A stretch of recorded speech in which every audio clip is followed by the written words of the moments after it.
Halo, perkenalkan nama saya Bung Chandra. Hari ini saya ingin sedikit sharing tentang perkembangan dunia bisnis. Kita melihat bahwa perkembangan dunia bisnis berubah dengan begitu sangat cepat. Dulu, perusahaan mengandalkan iklan seperti billboard, televisi, radio. Namun sekarang ternyata banyak perusahaan lebih mengandalkan sosial media seperti Twitter, Facebook, atau bahkan BlackBerry Messenger. Artinya adalah perubahan terjadi begitu cepat. Apabila Anda tidak bisa mengikuti perubahan tersebut, maka perusahaan kita akan punah. Bahkan survei membuktikan 80% perusahaan tutup dalam waktu 1 tahun pertama.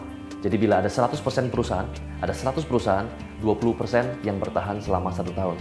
20% sisanya ternyata bangkrut 80% 5 tahun kemudian. Jadi ternyata hanya 4% perusahaan yang bisa bertahan selama 5 tahun. Nah, ini merupakan fenomena yang sangat ironis.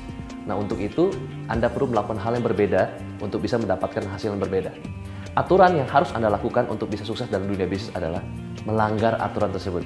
Namun tentu saja melanggar aturan yang saya maksudkan bukan melanggar aturan pemerintah, bukan melanggar lampu merah atau tidak bayar pajak. Tapi melanggar aturan yang saya maksudkan adalah melanggar aturan baku dalam berbisnis. Melanggar aturan dalam arti yang konotasi yang positif. Aturan pertama yang harus Anda langgar adalah Anda harus menciptakan satu buah ritual. Saya sebut poin yang pertama, make it harder. Ternyata rakyat Indonesia lebih suka yang sulit daripada yang mudah. Kalau misalkan saya lihat, pada saat seorang cowok atau seorang cewek ketika dia masih SMP, biasanya mereka suka sakitin perasaan pacarnya. Tapi ketika mereka sudah masuk SMA, mereka mulai pilih pasangan yang lebih terseleksi, misalkan yang sudah kuliah dan lain sebagainya. Ketika mereka sudah kuliah, mereka pilih pasangan yang sudah bekerja. Atau ketika mereka sudah 25 tahun, mereka memilih pasangan yang sudah mapan dan siap menikah. Tapi apa terjadi ketika mereka sudah 35 tahun? Saya yakin siapapun boleh ya cuci gudang. Kenapa? Karena mereka sudah lampu kuning. Artinya adalah ternyata pada saat seorang wanita atau pria mereka mulai cuci gudang, apakah tambah laku? Belum tentu. Artinya adalah orang lebih suka sesuatu yang penuh dengan tantangan. Jadi orang lebih suka yang sulit. Sama seperti ketika kita makan biskuit Oreo. Nggak langsung dimakan bukan? Kita perlu beberapa ritual seperti diputar, dijilat, dicelupin baru dimakan. Sama seperti ketika saya ingin membeli sebuah proyek ruko di daerah Serpong, ada 30 unit ruko yang akan di-launching. Dan pada saat itu normalnya pembeli itu dipermudah untuk membeli ruko tersebut.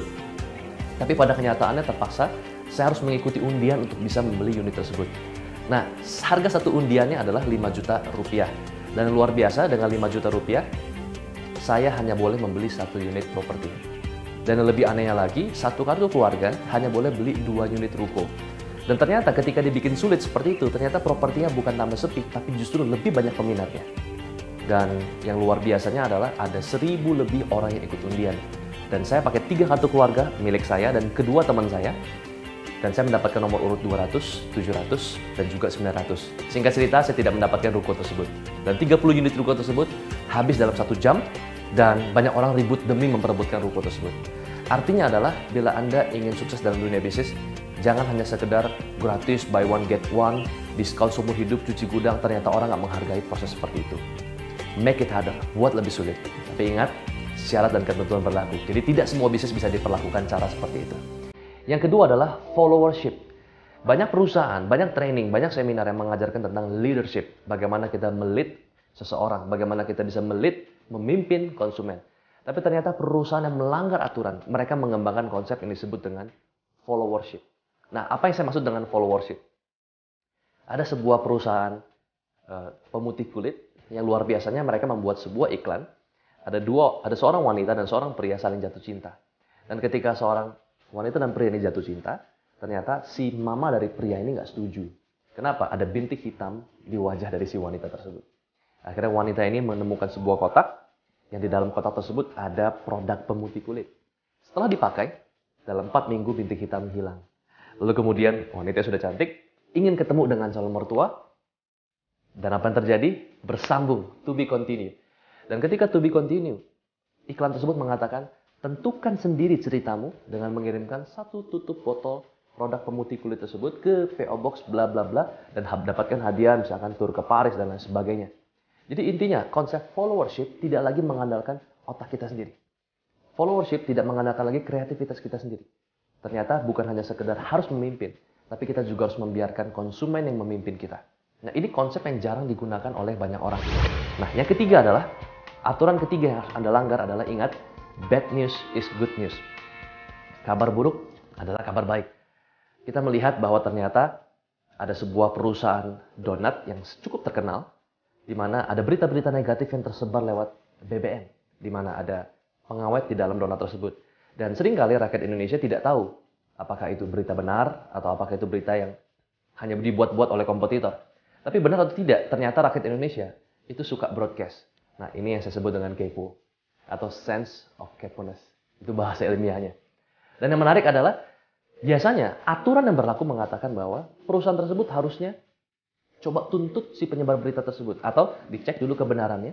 Apabila nggak dibenar, apabila itu tidak benar, tuntut si penyebar berita tersebut atas tuduhan misalkan pencemaran nama baik. Tapi ternyata perusahaan tersebut tidak melakukan hal tersebut. Kenapa? Karena bad news is good news. Kenapa saya katakan bad news is good news? Kita lihat bahwa ternyata perusahaan tersebut tidak harus pasang iklan koran, televisi yang begitu mahal. Orang dengan sukarela broadcast BBM-nya. Dan perusahaan tersebut tahu bahwa pemilik BlackBerry biasanya adalah orang-orang yang sudah smart enough. Mereka sudah tahu, oh ini berita hoax, oh ini berita beneran, oh ini dari kompetitor dan lain sebagainya. Dan hasilnya ternyata perusahaan tersebut tambah ramai, bukan tambah sepi. Ini juga yang dilakukan oleh beberapa politikus. Nah, ternyata beberapa lawan politik yang mencoba untuk melakukan black campaign atau kampanye gelap, ternyata justru membuat popularitas dari orang atau lawan politiknya justru semakin populer. Sekali lagi, ternyata bad news is good news. Nah, saya ingin sharing lebih banyak lagi aturan bisnis yang harus Anda langgar. Namun, saya tidak bisa membahasnya dalam video ini. Saya memberikan Anda kesempatan untuk bisa belajar dalam one day seminar. 10 business rules to break. Dan apa alasan Anda untuk mengikuti seminar ini? Yang pertama adalah karena ini merupakan seminar pertama di Indonesia yang mengajarkan Anda untuk melanggar aturan dalam berbisnis. Banyak seminar yang mengajarkan bagaimana mengikuti aturan. Ternyata kita tidak bisa lagi menggunakan cara lama untuk bisa sukses di era yang sudah edan ini. Yang kedua adalah karena materi seminar ini akan langsung kita delete begitu seminar selesai. Dan kita akan delete langsung di depan para audiens. Artinya adalah seminar ini tidak lagi diadakan dan hanya diadakan sekali seumur hidup. Banyak yang tanya sama saya, kenapa kok Pak Bong ingin menghapus materi tersebut dan bahkan tidak dibukukan. Jadi beberapa kali seminar saya, setelah selesai seminar saya buat bukunya, saya jual di Gramedia. Tapi kali ini tidak. Kenapa? Karena saya memberikan seminar dengan tema bagaimana melanggar aturan. Jadi saya rasa saya perlu menghapus segala bukti agar saya tidak dikejar pihak yang berwajib. Jadi pastikan Anda merupakan bukti hidup untuk bisa belajar 10 business rules to break. Alasan yang ketiga adalah karena tahun 2013 saya akan mengurangi jadwal seminar saya sebanyak 50%. Jadi kalau misalkan duduk 1 bulan, seminar publik saya 8 kali jadi 4 kali. Dan luar biasanya peserta dari 10 business rules to break adalah 1.500 peserta. Jadi Anda bisa chit chat, Anda bisa tukar kartu nama, Anda bisa bangun networking, Anda juga bisa cari jodoh dalam seminar ini. Catat tanggalnya, seminarnya akan diadakan hari Kamis, tanggal 15 November 2012, dan itu tepat pada hari libur nasional. Jadi Anda nggak perlu khawatir, itu tanggal merah. Seminar akan diadakan jam 10 sampai jam 5 sore, tempatnya di Integrity Convention Center, MBK Kemayoran di Jakarta Pusat. Jadi pastikan Anda bisa hadir dalam seminar yang bersejarah ini. Anda bisa hadir dengan cara dua. Yang pertama, Anda bisa daftar via online. Anda bisa klik di www.bongchandra.co.id atau Anda juga bisa telepon di 021 290 30730. Sekali lagi 021 290 30730. Seminar ini terbuka untuk publik apabila Anda seorang pengusaha, apabila Anda seorang ibu rumah tangga, mahasiswa atau karyawan yang ingin bisnis Anda tambah berkembang.